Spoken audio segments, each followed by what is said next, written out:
हे students, बच्चों आज हम लिटरेचर का एक न्यू चैप्टर स्टार्ट करने जा रहे हैं। चैप्टर नंबर 2 ऑन बीइंग सारा, ठीक है, जिसको लिखा है एलिजाबेथ हेल्फमैन ने। बच्चों इसका नेम आपको यहाँ पे पिक्चर में विजिबल नहीं है, आप सबके पास बुक्स होंगी। आई होप कि आप अपनी बुक से रीड करें इसे एंड केवल मेरी ऑडियो सुने, ठीक है। चलिए चैप्टर को स्टार्ट करते हैं। बच्चों बुक में आप प्री रीडिंग एक्टिविटी लिखी हुई है, वहाँ पे आप एक पिक्चर देख पा रहे हो, है ना, आप देख पा रहे हो। और यहाँ पे पेज नंबर 20 पे मेन टेक्स्ट में भी आप एक पिक्चर देख पा रहे हो। क्या पिक्चर है वो? एक लड़की है जो व्हील चेयर पर बैठी है। फर्स्ट पिक्चर में वो बहुत निराश लग रही है, बहुत दुखी लग रही है, एंड सेकेंड पिक्चर में वो रोती हुई हमें दिख रही है। क्या आपने कभी सोचा है कि आपके पास कितनी सारी ब्लेसिंग्स हैं?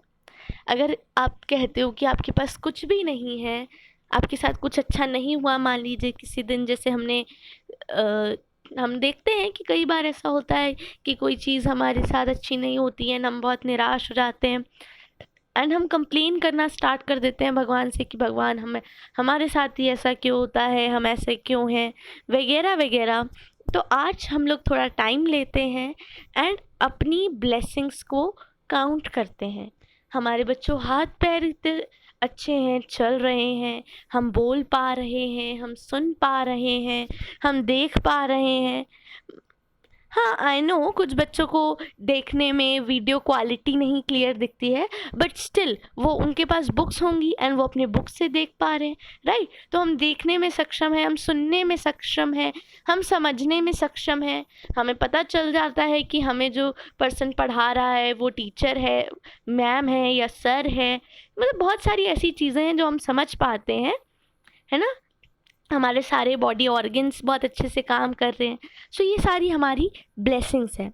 बट बच्चों अगर आप ध्यान से देखो और ध्यान से सोचो कभी, तो हमारी ही सोसाइटी में ऐसे आपको बहुत सारे लोग मिल जाएंगे जो हमसे कई ज़्यादा अनप्रिविलेज्ड होंगे। किसी के हाथ नहीं सही होंगे, किसी के पैर नहीं सही होंगे, किसी को बोलने में दिक्कत होगी, बोल नहीं पाता होगा। तो ऐसी कितनी सारी डिसेबिलिटीज़ हमें मिल जाती हैं।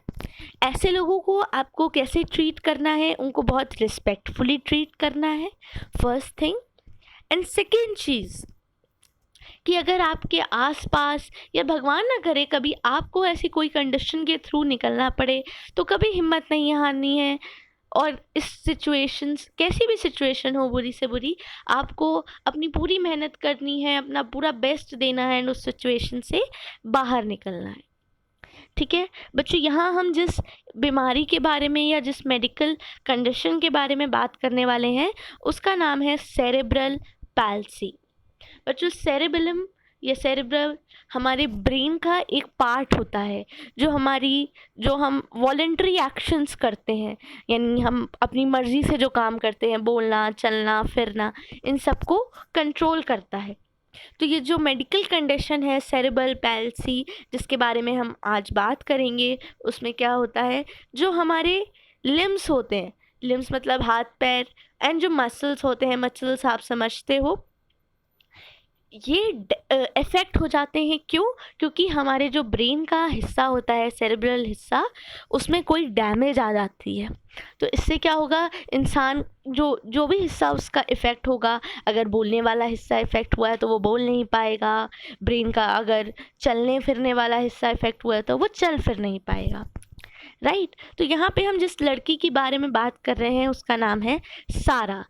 ये एक यंग गर्ल है जो इस बीमारी, इस मेडिकल कंडीशन से गुज़र रही है एंड इसकी वजह से वो एक व्हील चेयर पे कन्फाइंड मतलब सीमित, मतलब वो एक व्हील चेयर पे रहने पे ही मजबूर है।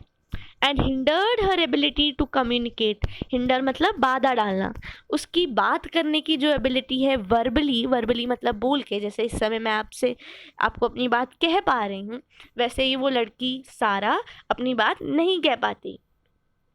Eight 12 she often reminisced about how it had been when she was younger.